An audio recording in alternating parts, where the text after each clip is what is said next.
Muy buenas noches, querido público de Historia GT. Estamos acá en la tercera jornada de la Semana de la Arqueología Guatemalteca. Para nosotros es un enorme gusto que ustedes otra vez se den cita a esta magnífica actividad que se ha planificado y que hoy cuenta con un invitado de honor, ni más ni menos que Julio Cotton.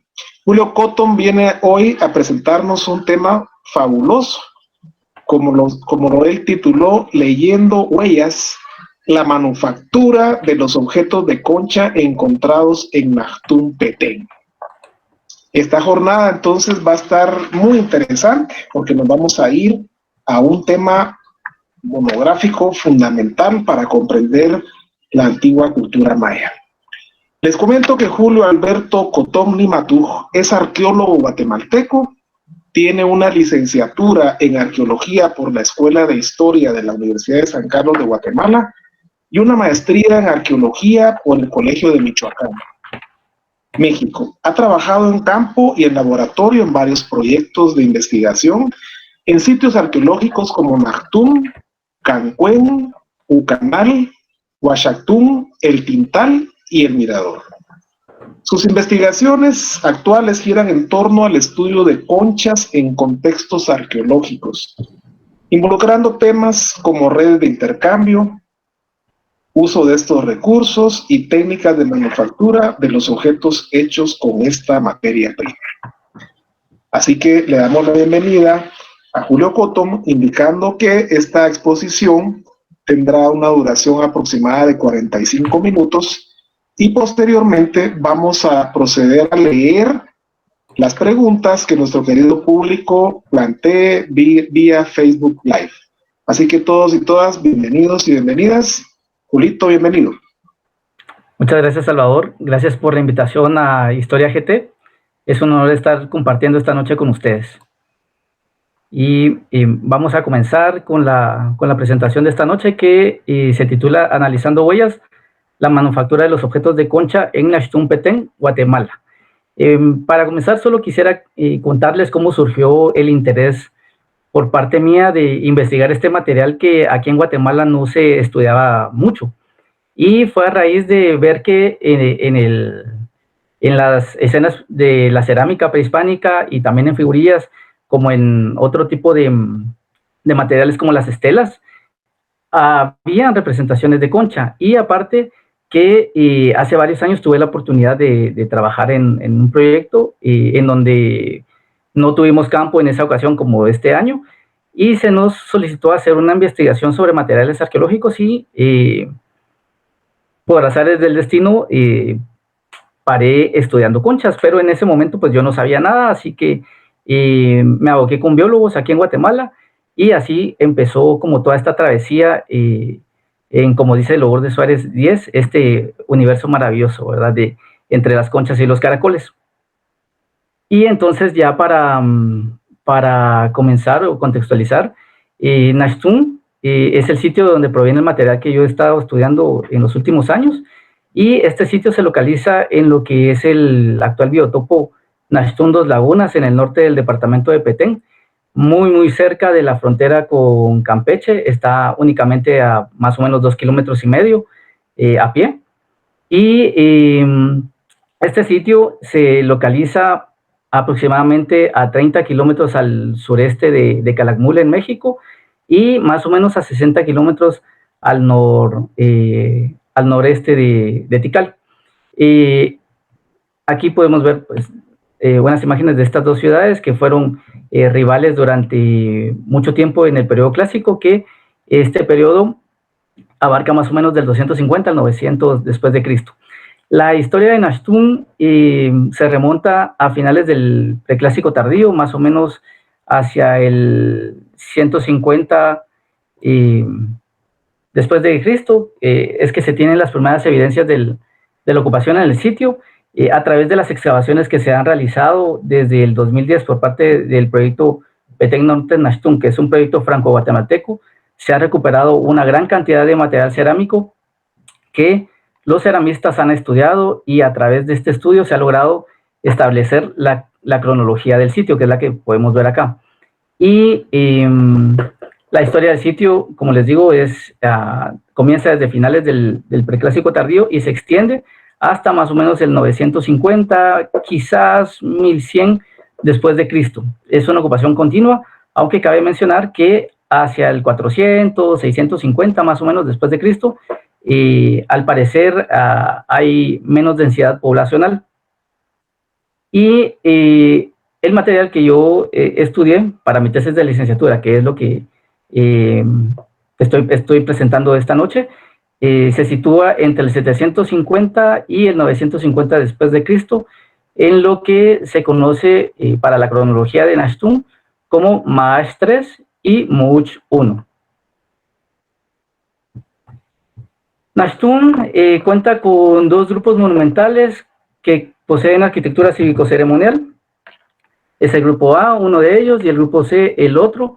Y además tiene un área residencial bastante nucleada que se conoce como el grupo B y una zona bastante extensa también residencial alrededor de estos tres grupos que se conoce como el núcleo urbano. En el norte del sitio se encuentra un cibal que es básicamente como una laguna en proceso de desecación que no tiene agua constante, sino que dependiendo de las temporadas de lluvia, el cibal se llena o se mantiene seco durante el año porque pues varía mucho. Y en este lugar, en la actualidad es posible ver todavía algunas especies de conchas de las que vamos a hablar más adelante. Y estas imágenes que tenemos acá abajo son para ilustrar un poco el tipo de arquitectura que se encuentra dentro del sitio, ¿verdad? Que sería arquitectura residencial como lo tenemos acá, y arquitectura cívico-ceremonial como lo que vemos acá, que es la acrópolis del sitio. Como les comenté antes, el interés que yo tenía era estudiar también el final del clásico tardío, que sería Maash III, perdón, y Much I. Y básicamente lo que yo quería ver era diferencias en las técnicas de manufactura entre los objetos que se encontraban entre estos dos periodos. A través de excavaciones extensivas y a través de una serie de pozos de sondeo, se logró identificar como en qué áreas del sitio se documentaba ocupación de estas dos épocas, ¿verdad? Entonces, aquí en los puntos morados tenemos los conjuntos arquitectónicos en donde se identificó una ocupación Maash III y en los puntos verdes tenemos la ocupación para Much I. Y cabe resaltar que para esta época, al parecer, hay como una mayor cantidad de gente que está como bastante concentrada y las excavaciones han proveído diversidad de materiales foráneos que para esta última época de Much I llama la atención porque es una época que dentro del área maya fue conflictiva, ¿verdad? Y entonces, el hecho que dentro de Nashtum, en esta época final del clásico, existiera una gran diversidad de materiales que indican interacciones con otras regiones, pues llamaba la atención. Prueba de estos materiales son principalmente vasijas cerámicas que provienen de otras regiones como del centro de Belice, del centro de Petén, también de la región del Usumacinta, tanto del Alto como del Bajo Usumacinta, y además se observaron también materiales foráneos de lítica como areniscas que vienen de las montañas mayas, y jade que viene del área del río Motagua, obsidiana que viene de los altos de Guatemala, al igual que basalto en una baja cantidad, ¿verdad? Pero con todo esto también se encontraron conchas que en su mayoría no eran productos locales. En esta investigación se tomaron en consideración únicamente las conchas que se localizaron en los basureros, en los rellenos de los pisos, también en los entierros, como el ejemplo que vemos acá, en donde se encontraron como parte del ajuar varios elementos de concha, y también se tomaron en cuenta los materiales que se localizaron dentro de las ofrendas. Y como les decía anteriormente, la inquietud surgió para tratar de determinar esta diferencia en las técnicas de manufactura entre estas dos épocas, porque al parecer es durante Much que posiblemente pues haya gente que no sea local dentro del sitio, y eso se ha visto por cuestiones también arquitectónicas. Y para esta época pues ya no existía una dinastía que estuviera erigiendo monumentos y este tipo de cosas. Entonces el objetivo principal de esta investigación era determinar si existía alguna diferencia que también entre la forma en que se estaban manufacturando los objetos, pero también establecer si lo que se estaba movilizando de los productos foráneos eran productos acabados o si dentro del sitio se estaba llevando a cabo la producción de este tipo de ornamentos. Entonces, el proceso de investigación y el proceso de trabajo comenzó con la limpieza del material, porque por ser un material bastante delicado, se limpió todo en el laboratorio. Para este proceso se tuvo la colaboración en 3 momentos distintos de 3 estudiantes de la Escuela de Historia, de estudiantes de Arqueología, y posterior a la limpieza del marcado comenzó el proceso de análisis, ¿verdad? Entonces, como les comenté antes, con la experiencia previa que yo había tenido, había conocido a algunos biólogos aquí en Guatemala, y posteriormente tuve la oportunidad de entablar contacto con biólogos de Lina en México y también con el doctor Adrián Velázquez en el Museo del Templo Mayor. Y para la identificación de las especies se utilizó bibliografía especializada, ¿verdad? Y se tomó en cuenta las características de la concha. Entonces, como los biólogos han estado haciendo cambios a los nombres científicos, también fue necesario revisar la actualización de los nombres, y para eso se utilizaron bases de datos que se encuentran en Internet y que son de acceso libre, pero también fue de mucha utilidad el hacer y visitar las colecciones de referencia de diferentes instituciones, como el MUSNAT aquí en Guatemala, que pertenece a la Universidad de San Carlos, también la colección biológica de la Universidad del Valle, y en México se visitó la colección del Proyecto Técnicas de Manufactura de Objetos de Concha, y también la colección que tiene la Escuela Nacional de Ciencias Biológicas del Instituto Politécnico Nacional, también en la Ciudad de México. Entonces lo que se hizo fue comparar el material arqueológico con el material de referencia. Esta comparación se hizo principalmente con fotografías, porque el material arqueológico está resguardado en el laboratorio del proyecto Nashtum aquí en Ciudad de Guatemala, excepto por una muestra que, gracias al apoyo del Ministerio de Cultura y Deportes, pudo exportarse para el Museo del Templo Mayor, y esta muestra eran los elementos de los cuales yo tenía como dudas en su identificación. Entonces, el material ya regresó a Guatemala, y todo esto se hizo a través de acuerdos ministeriales.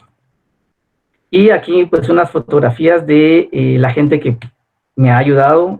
Tenemos acá a la maestra Lucía Prado, el MUSNAT, al doctor Adrián Velázquez, a la bióloga Norma Madetí, y al equipo que conforma el proyecto técnico de manufactura de objetos de concha del México prehispánico en el Museo del Templo Mayor. Como les comenté antes, se toma en cuenta para esta fase no solo las características de la concha, sino también, en el caso cuando son objetos, es importante establecer qué parte del caracol o qué parte de la concha es. Y las conchas pues pertenecen a los moluscos, que pues estos son 7 clases las que existen.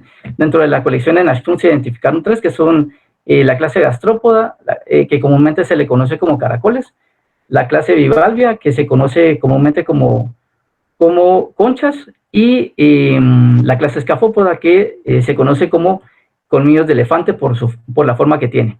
Cabe mencionar también que concha es un término genérico que hace referencia a la parte que cubre al animal, ¿verdad? Entonces, cuando nos referimos a concha, podemos estar haciendo alusión a un caracol, a una concha o a un escafópodo, ¿verdad? Porque la diferencia es que hay moluscos que tienen una concha, como los gasterópodos; moluscos que tienen 2 conchas, como los bivalvos. Y como les comentaba, este tipo de conchas, este tipo de moluscos son los que se lograban identificar dentro de la colección. Y estos provienen de 2 ambientes. Provienen de ambientes marinos y de ambientes dulceacuícolas. En el caso de la colección que se estudió, fueron 2.385 objetos, y de estos la mayoría son de origen marino, principalmente de las costas del Caribe. y también se logró identificar material que proviene de las costas del Pacífico. En cuanto a la diferencia entre ambas épocas, entre Maash 3 y Much, cabe mencionar que para Much hay una gran diversidad de familias respecto a Maash 3, y esto puede deberse también en parte a que la mayor cantidad de excavaciones proveyeron material de esta época, ¿verdad? Y a diferencia de Maash 3, que aunque ustedes vieron en el mapa que hay una gran diversidad también hay una fuerte diversidad hay una fuerte presencia de gente en esta época, los contextos que presentaron material de concha fueron menores. Entonces, a nivel de especies, pues es clara la diferencia que existe entre ambas épocas. Y qué tipo o qué especies son las que provienen de estos ambientes. En el caso de la clase gastrópoda, que es de la que estábamos hablando, tenemos dos caracoles de agua dulce que se lograron identificar, que es Pachychilus glapirus, que es el que tenemos acá, que comúnmente también se le llama jute, y tenemos en grandes cantidades evidencia de Pomacea flagellata, que es el que viene de acá. Estos caracoles, principalmente Pomacea flagellata, vive en ambientes como el del Cibal, el que se encuentra al norte del sitio, mientras que Pachychilus glapirus pues necesita otro tipo de aguas como con corriente, ¿verdad? Y aguas no contaminadas para vivir. De todo el material que se logró identificar, como les comenté antes, el único local que puede considerarse local es Pomacea flagellata. Luego tenemos una gran diversidad de especies de caracoles que provienen del Caribe, donde sobresalen Lobatus gigas, Triplofusus giganteus y Turbinella angulata, porque fueron ampliamente utilizados dentro del área maya para la elaboración de objetos. Y en el caso de los moluscos o de las conchas, de los caracoles que provienen de las costas del Pacífico, tenemos Oliva porfiria y Morum tuberculosum. En el caso de la clase Bivalvia, también hay una diversidad evidente entre Maash 3 y Much, donde principalmente en Much es que incrementa esta diversidad. Y se lograron documentar en Maash 3 5 familias, 4 géneros y 3 especies, que las tenemos acá enlistadas. En el caso de Much tenemos 9 familias, 11 géneros y 9 especies que también aparecen acá enlistadas. Y de estas especies, las que se lograron identificar en el caso de agua dulce fueron 2, Soronaias frucodilorum y Megalonaias nicliniana. Estas especies de concha, el reporte que se tiene es que habitan en el río Sumacinta y sus afluentes. En esta parte quiero hacer mención que no existen estudios biológicos actuales que nos permitan saber la distribución que estas especies tienen, porque cabe la posibilidad que en estos ríos que tenemos acá, en esta parte de Belice, pues también haya, ¿verdad? Pero los reportes actuales de los biólogos nos indican que están en esta región.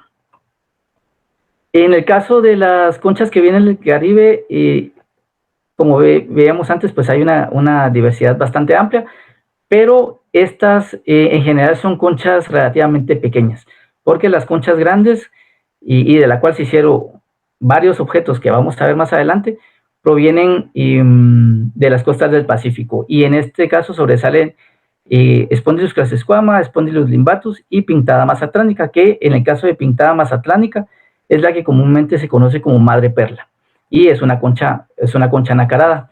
Nacarada, al igual que estas dos de agua dulce, ¿verdad? Porque también vale la pena aclarar que cuando nos referimos a una concha nacarada, no necesariamente va a ser una concha de ambientes marinos, ¿verdad? Sino también en agua dulce se encuentran especies nacaradas. Y en el caso de el único escafópodo la única especie de escafópodo que se encontró, pues este género se encuentra en las costas del Caribe también. Ahora bien, para saber también la importancia de estas diferencias de manufactura, era relevante conocer qué tipo de especies había, pero también qué tipo de objetos se estaban elaborando con las especies identificadas. Para hacer esta clasificación tipológica, se siguió la propuesta de Lourdes Suárez Díaz, el doctor Adrián Velázquez, Emiliano Melgar, Adriana Castillo y Ciudad Páez, y se hicieron algunas modificaciones a esta clasificación, pero básicamente lo que se hace es que se separa primero el material no modificado del modificado, y a partir de ahí empezar a ver, en el caso de lo modificado, qué tipo de objetos se hicieron. Solo como algo también complementario fue que se tomó en cuenta lo del material no modificado, y aquí ustedes pueden ver las especies que no se modificaron. Hay especies marinas como esta que vemos acá, que es pintada imbricata, que proviene de las costas del Caribe, igual que esta que se llama Thylacodes desacatus, Anomalocardia puella, y entre otras, que normalmente estas no se modificaron, al igual que Solonaias crocodilorum y Pumacia flagellata, que son de agua dulce, que para ambas épocas hay elementos no modificados, pero también modificados, como lo vamos a ver más adelante.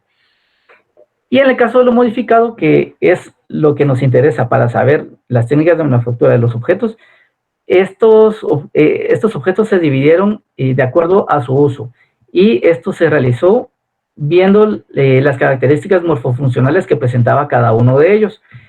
Básicamente se logró identificar dos tipos de usos. El uso ornamental, que son elementos que se utilizan para la decoración, ya sea personal o también para la decoración de elementos arquitectónicos como los ojos de los mascarones, de los rostros que pudieron estar en estuco, o también pudieron estar no solamente adheridos a soportes blandos como un textil, sino también a soportes duros como podría ser una base de estuco para conformar un tipo de mosaico. Pero también hay objetos utilitarios, como lo vemos acá en esta escena, en donde aparece un personaje tocando una trompeta en alguna actividad. Entonces, dentro del uso ornamental, los objetos que se lograron identificar son estas categorías. Se encontraron anillos, pendientes, cuentas, incrustaciones, tapas de orejera, pectorales y objetos o fragmentos de objetos que sabemos que eran de uso ornamental, pero que no tenemos la certeza de a qué tipo de objeto pertenece. Dentro de los anillos únicamente hay uno, que es el que tenemos acá. Es un fragmento elaborado en un caracol marino que no se logró identificar, porque cuando un objeto está ya muy trabajado, pierde las características que permiten la identificación, excepto en algunos casos que hay, valga la redundancia, características que nos permiten saber la especie, como lo vamos a ver más adelante. En el caso de los pendientes, se lograron identificar en esta especie, pendientes elaborados en esta especie. Aquí ustedes pueden ver la diferencia que hay entre los pendientes encontrados o fechados para MASH 3 y para MUCH. Les comentaba que la mayor cantidad de piezas fueron fechadas para esta última época, ¿verdad? Entonces, ustedes van a poder ver esas diferencias también cuantitativas en los totales. Y aquí tenemos algunos ejemplos de los pendientes que se lograron documentar. Tenemos cosas en una especie que se llama America oliva reticulares, que proviene del Atlántico, que se llama Morum tuberculosum, que es del Pacífico. Tenemos esta Solonaias crocodilorum, que viene de agua dulce, y estas dos también provienen de las costas del Caribe, ¿verdad? Que serían Anomia simplex y estas otras tres. Dentro de las cuentas, que tienen la característica que son objetos que al ser pasados por un hilo quedan suspendidos de manera simétrica. Entonces básicamente tenemos cuentas circulares en su mayoría, pero también hay unas cuadradas, triangulares, y estas fueron hechas en su mayoría, las que se encontraron dentro de la colección, en la especie Spondylus limbatus y Spondylus crassosquama. Ustedes pueden ver acá que la concha perdió la mayoría de las características que permiten identificar la especie, pero en el caso de estas dos especies, algo que permite su identificación es que a pesar de que se desgaste la superficie de la concha, quedan las marcas de las costillas, que es uno de los atributos que tienen, y aparte de la coloración intensa que ellas presentan, además del grosor, ¿verdad? Entonces son como muchos aspectos que hay que tomar en cuenta para para la identificación. Y en el caso de los únicos escafópodos que se encontraron, que son estos, fueron elementos cortados, y en esta parte de acá se logró observar esta situación. Ya en el caso de las incrustaciones, igual la mayor cantidad de incrustaciones provienen de contextos fechados para Munch respecto de los de MASH 3, y en la diversidad de formas, pues tenemos incrustaciones rectangulares, incrustaciones circulares, con unas formas diferentes como estrellas, esta que posiblemente debe haber sido triangular por la forma que tiene en la base, y tenemos otras como esta que semeja un ojo, ¿verdad? Y llamó mucho la atención porque era desmontable. Entonces son dos piezas que están conformando una incrustación, y esta fue hecha en un caracol no identificado. En el caso de las incrustaciones, hay tanto de bivalvos como de gasterópodos. El otro tipo de objeto que tenemos dentro de la colección son los pectorales, que estos son los que al suspender se quedan colocados a la altura del pecho.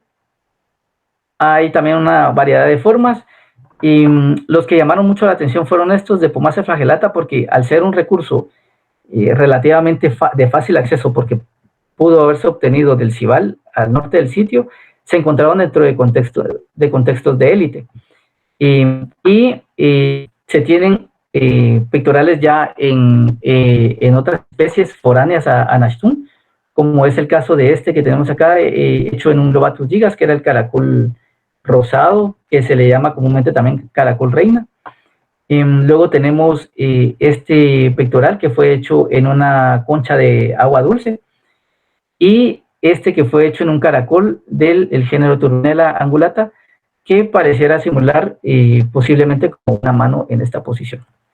Y luego también tenemos unas tapas de orejera que básicamente servían para cubrir la parte abierta de la orejera, que se ponía en el óvulo, ¿verdad? A manera similar como a las expansiones que hoy en día podemos ver.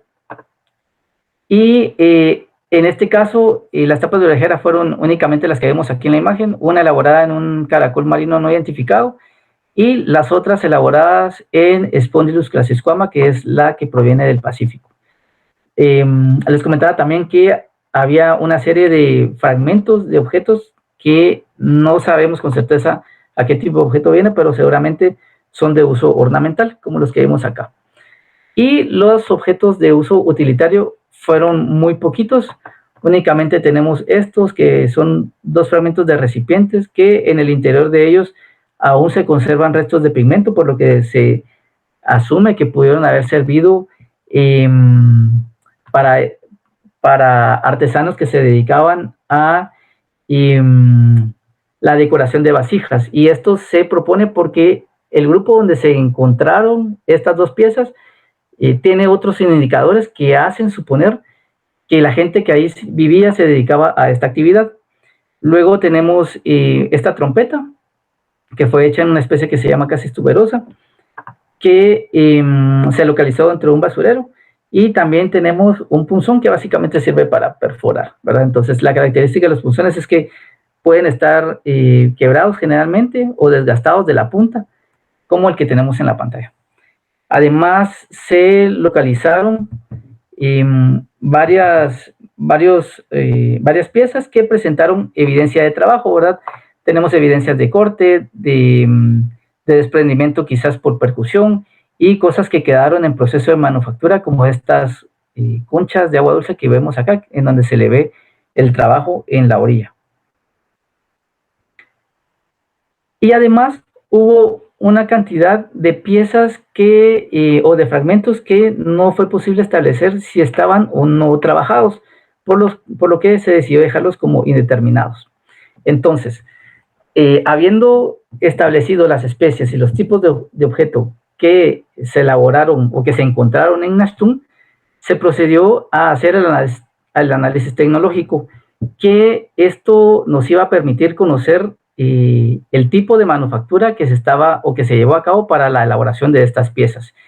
En este aspecto cabe mencionar que el estudio de la producción en este caso, de objetos de concha, no necesariamente involucra tener un taller, ¿verdad? Porque es bien difícil encontrar talleres de concha y entonces lo que se hace es recurrir a objetos terminados, a fragmentos de objetos u objetos que pueden ser errores de producción para estudiar la producción. Y la técnica que se utiliza para saber cómo se elabora o cómo se elaboró un objeto fue propuesta por el doctor Adrián Velázquez y radica en hacer una copia o replicar parte de la superficie del objeto utilizando un polímero que es reblandecido con acetona. Entonces este polímero se adhiere a la pieza. Al momento que la acetona se seca y el polímero se desprende, como ya replicó y la superficie, es transportada al laboratorio para colocarla en estos portamuestras que el objetivo que tienen es ser introducidos en esta metalizadora para recubrirlos con partículas de oro. Y esto es porque al momento que se introducen dentro de la cámara del microscopio electrónico de barrido, al estar metalizados va a haber una mejor conducción de la señal y a través de este microscopio se van a generar una serie de imágenes que nos van a servir para analizar y determinar qué materiales se utilizaron en la manufactura de los objetos que se están estudiando. Entonces, para este tipo de estudio, para este estudio se tomó una muestra de 73 objetos que corresponden 26 para la fase MASH y 47 para la fase MUCH, tomando en cuenta que esta muestra tenía que ser representativa no solo de cada una de las dos temporalidades, sino también de cada una de las especies y de cada uno de los objetos que se elaboraron, así también como de cada uno de los contextos de donde provenían los objetos. En este cuadro se presenta de una manera resumida el tipo de objeto, el tipo de contexto y el fechamiento al que corresponde la muestra. Entonces, esto se complementó con una fase experimental que en lo que se trató de hacer fue replicar las modificaciones observadas en las piezas. Se utilizaron elementos similares a los que se detectaron con este análisis que les comento y estos experimentos fueron llevados a cabo dentro del proyecto Técnicas de Manufactura de Objetos de Concha del México Prehispánico en el Museo de Templo Mayor, dirigido por el doctor Adrián Velázquez. Estos son los tipos de imágenes que se generan con el microscopio electrónico de barrido. De manera sistemática se sacan a 100 amplificaciones, a 300, a 600 y a 1000, y es con estas imágenes que se hace todo el estudio. Y lo que se busca son bandas o líneas que ya están muy bien identificadas por el proyecto Técnicas de Manufactura, ya que llevan más de cerca de 20 años en esta actividad y tienen una base de datos que permite hacer las comparaciones. Entonces, estos fueron los resultados a los que llegamos.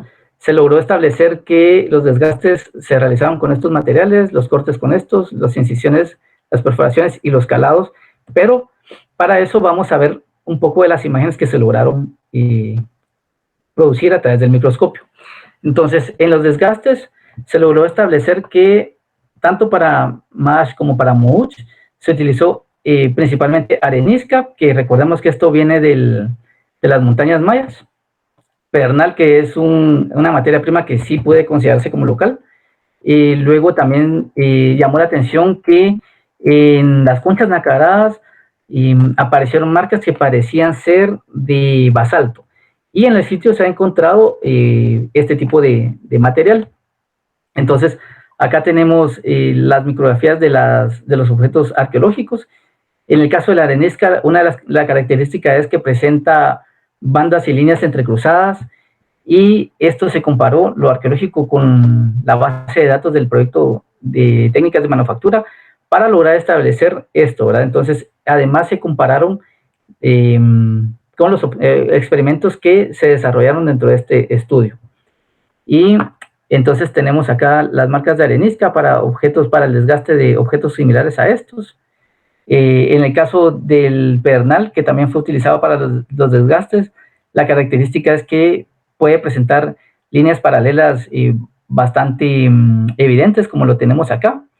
Y también una cosa que se hizo y que no fue al final tan de mucha ayuda fue tomar imágenes con un microscopio digital de bajas amplificaciones para ver si esta técnica podía ayudar a la identificación y con eso reducir los costos, porque los análisis a través del microscopio electrónico de barrido pues son mucho más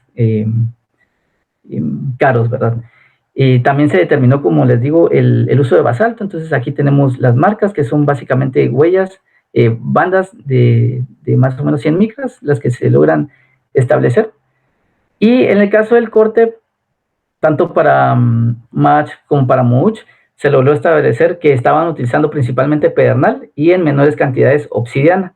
Y aquí tenemos algunas micrografías donde podemos ver las huellas que deja el pedernal, ¿verdad? Y aquí con el microscopio de bajas amplificaciones. Y aquí las huellas que deja la obsidiana, que son líneas mucho más finas, de más o menos 42 micras, y que a diferencia del pedernal, que van paralelas y bastante largas, digamos, el patrón de la obsidiana es un poco como más disperso y con líneas en diferentes direcciones. En el caso de las incisiones, se logró establecer que fueron hechas tanto con pedernal como con obsidiana, y aquí podemos ver las huellas, ¿verdad?, en las micrografías, tanto en las arqueológicas como en las experimentales. En el caso de las perforaciones, lo que se logró establecer es que también se utilizó pedernal, ¿verdad? Y aquí podemos ver las huellas que dejó este material sobre la concha. Y en menores cantidades se utilizó obsidiana, como la perforación que se le hizo a la trompeta, ¿verdad? Y en el caso de los calados, aquí fueron hechos básicamente con pedernal. Aquí tenemos el ejemplo de un calado. Podemos ver las marcas que quedó en la concha. Y esto mismo pasa con las acanaladuras, en donde fueron hechas también con pedernal, ¿verdad? Entonces acá, esta micrografía que tenemos acá corresponde a la acanaladura de una de las tapas de orejera. Entonces ya para ir concluyendo, porque queda poquito tiempo, este estudio lo que permitió identificar fue básicamente que hay una gran diversidad de uso de conchas, tanto marinas como de agua dulce, para la elaboración de objetos, y esta diversidad incrementa en la fase final de la ocupación del sitio, que es más o menos entre el 830 al 950 después de Cristo, respecto de la primera parte que se estudió, que fue entre el 750 y el 830 después de Cristo. Entonces se logró establecer que en Nashtum se identificaron 14 familias, 16 géneros y 16 especies de la clase gastrópoda, que comúnmente serían los caracoles, y en la clase bivalvia, que serían las conchas de 2 valvas, se logró identificar 20 familias, 13 géneros y 2 especies.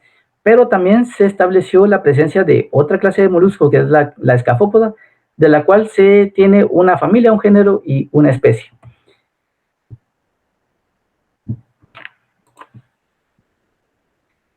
Ahora bien, ¿de dónde estaban llegando estas conchas? Se hizo como una prueba tomando un estudio que se realizó en el año 83 para ver abundancia y escasez de las especies de concha del Caribe, pero solo en la península de Yucatán. Y si tomáramos como consideración que las poblaciones no han cambiado tanto de 1000 años para acá, arrojó datos interesantes, porque de las especies identificadas y tomando en consideración este estudio de Box y Box que les comentaba del 83, las especies que se lograron identificar, muchas provienen de esta parte de la costa de Campeche, y en donde están especies como Turbilina langulata, como Triplofusus giganteus, que son caracoles bastante grandes, y en el caso de Lobatus gigas, este está reportado principalmente para esta región. que es el caracol reina. Entonces, esto llamó la atención porque, como les comentaba al inicio, hay otros materiales que sugieren que Nashtun estaba teniendo interacción con un eje este-oeste, que sería el marcado por los círculos rojos, para la obtención de otros materiales como cerámicas, pero también en cuanto a lítica, cabe también mencionar que se ha documentado para estas épocas obsidiana que viene de áreas lejanas como incluso el occidente de México. Entonces, si las conchas que estaban en esta región bajaban por el río Usumacinta llevando cerámica de este tipo y quizás la obsidiana que venía del occidente de México, podrían pasar incluso estas personas comerciantes transportando también las conchas que provenían o que pueden provenir del río Usumacinta, como son megalonayas nicliniana y soronarias crocodilorum. Mientras que la gente que estuviera llegando del centro de Belice, quizás pudo estar también transportando caracoles como Lobatus gigas. Mientras que las conchas que procedían de las costas del Pacífico, que serían las Spondylus, la Oliva porfiria, Morum tuberculosum y Pintama satánica, quizás pudieron estar siendo transportadas junto con la obsidiana a través de las rutas que se han establecido para este material, que son las que se tienen marcadas con las flechas negras. Entonces, respecto a los objetos, a la diversidad de objetos, pues ya sabemos que en su mayoría son de uso utilitario y una poca cantidad de uso ornamental y pocos utilitarios. Y en este caso, cabe mencionar que la mayoría de objetos fueron elaborados tanto en especies de agua dulce como harinas, pero las especies bivalvas del Caribe casi no fueron modificadas principalmente los bivalvos que provienen del Pacífico y los de agua dulce. Eso pues llama la atención también porque las otras únicamente estaban siendo utilizadas, que son muy pequeñas, para ser depositadas en algunas ofrendas, y de las otras no se tiene como muy claro su uso porque aparecieron en basureros. Pero llama la atención también que tanto en Magash 3 como en Much hay en general una estandarización en la forma en cómo se estaban manufacturando los objetos. Y esto es porque se logró detectar que principalmente se estaba utilizando arenisca para hacer los desgastes, un poco de pedernal y el pedernal para las otras modificaciones. Entonces, para entender la producción en el caso de Nashtun, se recurrió a este tipo de evidencias dada la carencia de talleres, ¿verdad? Y esto es también basado en lo que se ha propuesto por otros investigadores para el estudio de aspectos tecnológicos, porque con esto vamos a poder entender un poquito de cómo se estaban manufacturando estos objetos. Entonces, como les comentaba, hay estandarización en los procesos y este tipo de manufactura es muy similar también a lo que se ha documentado en otros sitios de la temporalidad similar a la de Nashtun. Estos sitios serían Calakmul, Jaina, Cobá y Yaxchilán, que estarían siendo contemporáneos a Nashtun.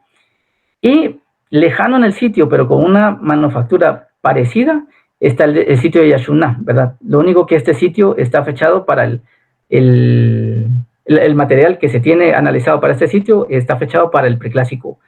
¿Y dónde se localizan estos sitios? Pues aquí los tenemos marcados en verde, ¿verdad? Aquí se localiza Nashtun, aquí tenemos a Calakmul, Yaxchilán, Cobán, Yaxuná y Jaina. Y el porqué de estas similitudes. Bueno, hay que recordar también que cuando se comerciaba, no solamente se comerciaba productos o materia prima, sino también el conocimiento, ¿verdad? Entonces, hace falta todavía también entender más sitios para saber si este estilo puede ser algo como regional, porque al menos en el lado de Guatemala, pues no hay otro estudio tecnológico hasta el momento para objetos de concha. Y en el caso de México, pues sí hay, aunque los que tenemos acá, pues varían un poco de lo que se vio en el estilo tecnológico de Nashtun. Y estos objetos provienen en su mayoría de áreas residenciales que, como les comenté antes, principalmente fueron fechadas para el clásico terminal, que sería Mauch, entre el 830 y el 950, y áreas de producción, no talleres, sino que lugares donde a menor escala se estaba trabajando. Pues tenemos para Mauch quizás el patio 6, aunque no es muy claro, pero en el caso del patio 28, que está dentro del grupo B, sí se tienen indicios más claros que la gente de alguna de las estructuras estaba trabajando la concha en el sitio, y eso porque no solamente aparecieron fragmentos con evidencia de trabajo, sino también aparecieron errores de producción, que estos errores de producción de esta especie que se llama Columbella mercatoria es el mismo tipo de objeto y la misma especie que se encontró en el entierro 27 que se excavó en este sector del patio. Y no hay hasta el momento otro contexto en el sitio que tenga esta especie de concha y obviamente este tipo de objeto. Entonces, ya para finalizar, solo cabe recordar que nosotros todavía seguimos consumiendo varias de las especies de concha para hacer no solo ornamentos, sino también para el consumo, como se pudo haber hecho en la época prehispánica, y una de esas especies que es bastante abundante en la actualidad es Pomacea flagellata, que es la que se encuentra todavía en el Cibal al norte del sitio. Entonces, ya para finalizar, porque me pasé un poquito, solo quiero agradecer a las instituciones y personas que aparecen en esta diapositiva, y muchas gracias.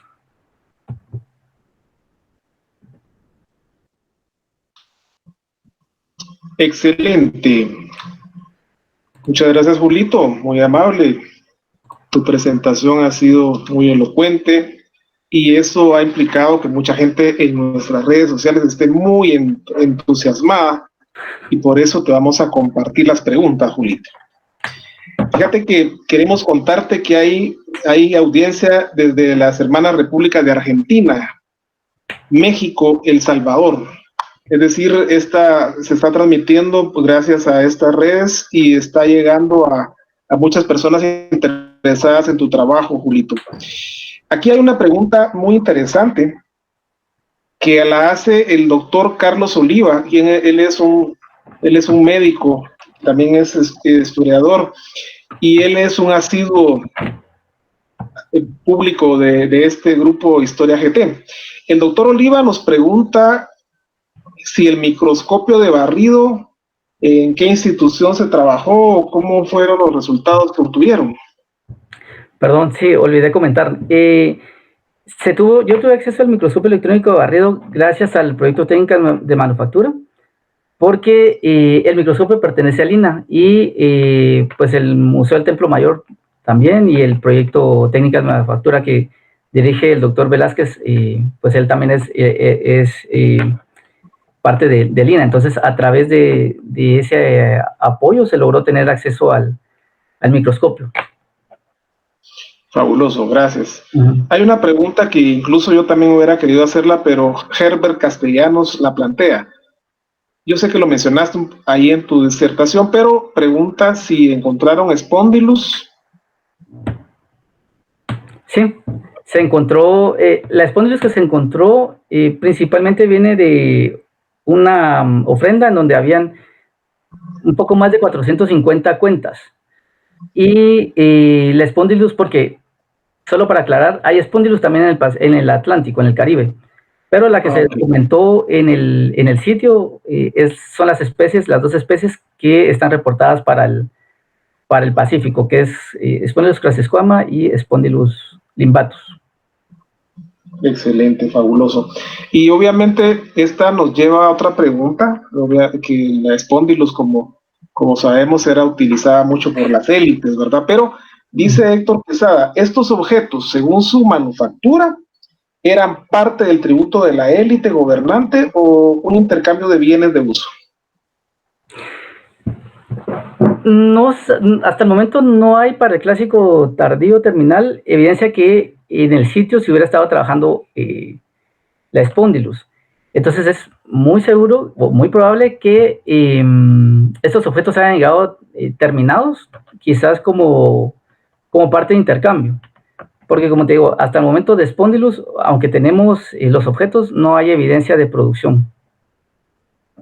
No hay evidencia de producción, pero sí la pregunta era si estos sí los utilizaba la élite para sus atuendos.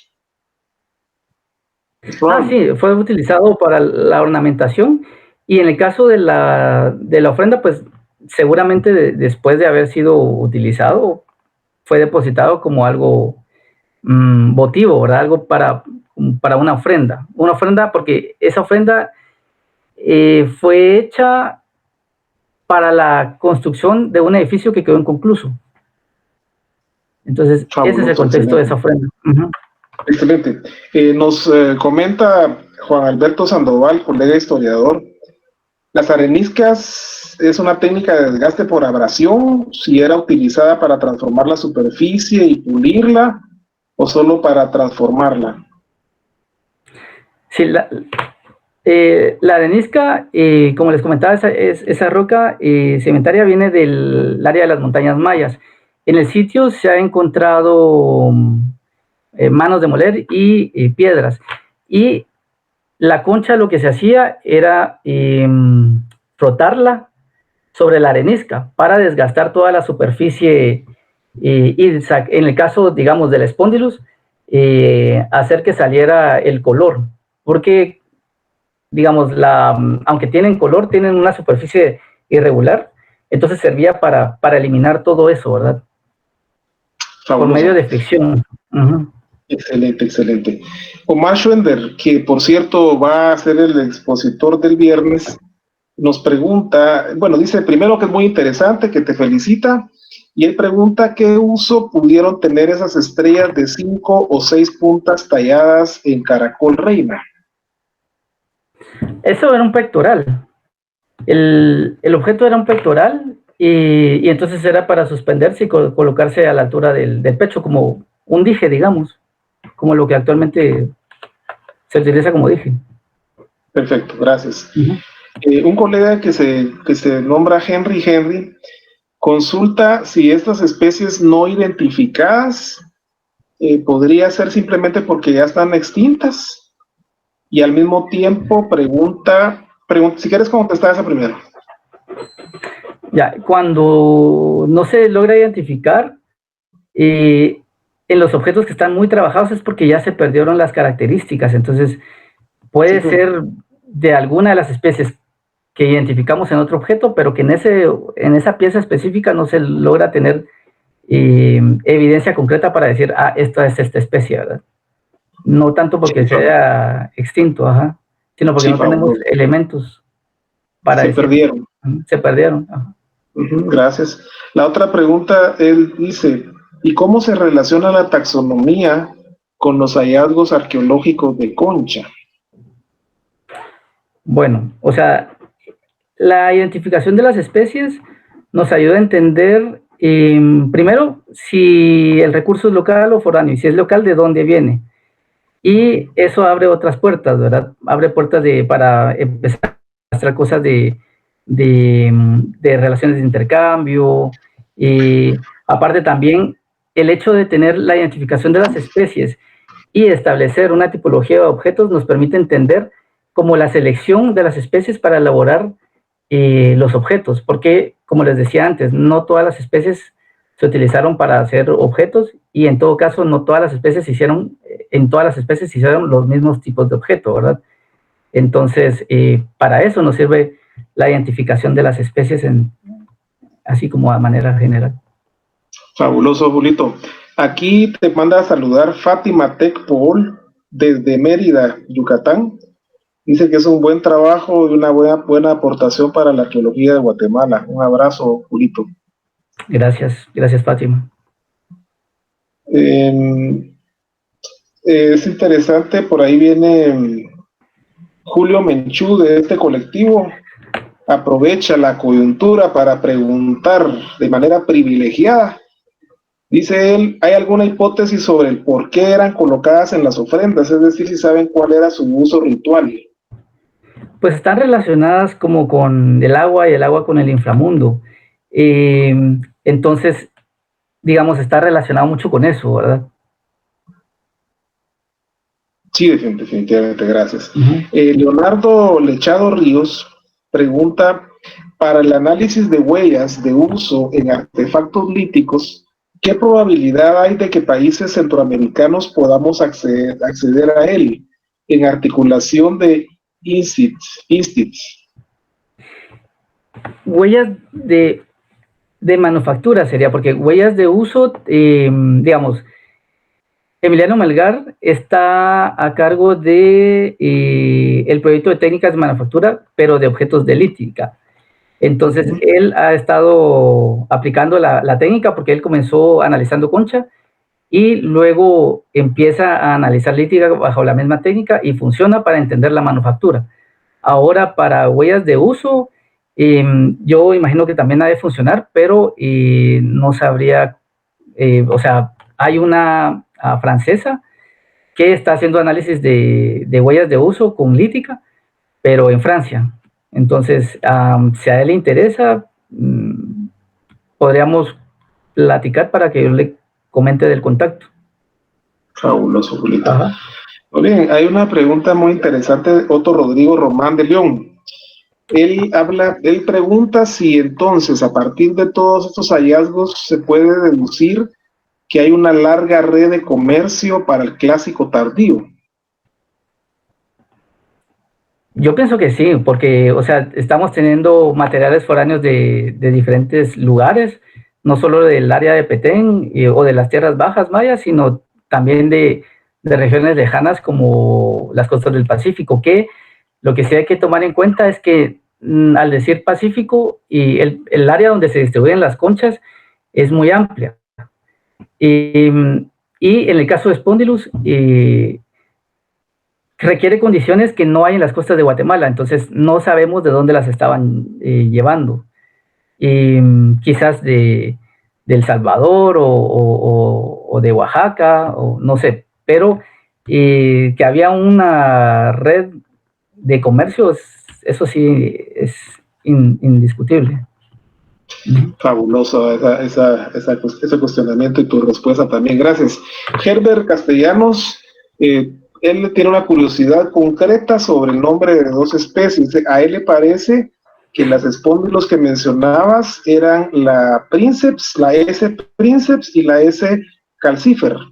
Sí, de hecho, es correcto. Lo que pasa es que lo que les decía antes, los biólogos han estado cambiando los nombres y Spondylus princeps y Spondylus calcifer son los nombres ya no válidos para esas especies. Los nombres válidos para Spondylus princeps es Crassisquama y para calcifer es Limbatus.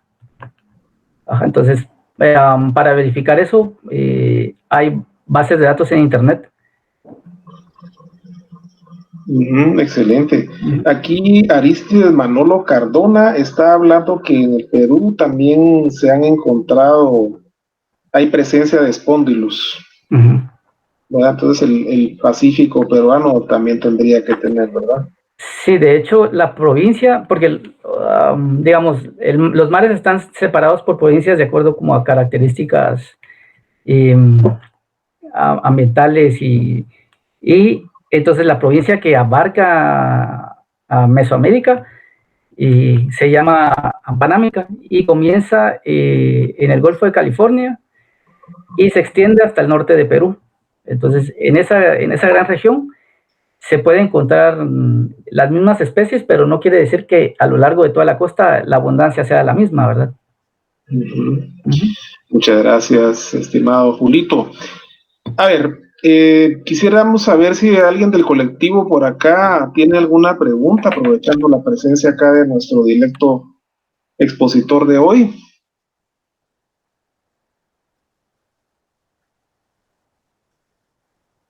Parece que ya no hay preguntas. Entonces vamos a cerrar este evento. Obviamente vamos a agradecerle al maestro Julio Cotton, por esta disertación magistral. Honestamente, a nombre del colectivo Historia GT, te damos muchas gracias. Ha sido una exposición muy didáctica, muy cargada de información. Nosotros trabajamos mucho con profesores de enseñanza media y hemos estado diciendo que a los profesores de enseñanza media también les interesa conocer cómo se llega a estos resultados, cómo se deduce eso que aparece en los libros de texto. Y aquí está el trabajo de un arqueólogo, que es un trabajo de mucha paciencia, de mucho tiempo, de mucha dedicación, con un tema monográfico, como en este caso fueron las conchas. Así que, Julito, te agradecemos y queremos aprovechar para que te despidas del público acá presente. Muchas gracias. Muchas gracias, Salvador. De nuevo, gracias a ustedes por la invitación y a este espacio. Y gracias también a toda la gente que se conectó para escuchar esta plática. Espero que pues, les haya gustado y pues ojalá nos encontremos en otra ocasión en espacios similares. Muchas gracias, Julio, muy amable. Gracias. A nombre del colectivo Historia GT, también queremos invitar a nuestra audiencia, dado que mañana tenemos evento y el viernes también, siempre a las 20 horas de hora de Guatemala. Mañana tenemos una ponencia que se titula Rompecabezas de la pintura mural de San Bartolo, de los murales Este y Sur, de la doctora Heather Horst. Así que están cordialmente invitados e invitadas. Querido público, muchas gracias. Tengan ustedes la mejor de las noches.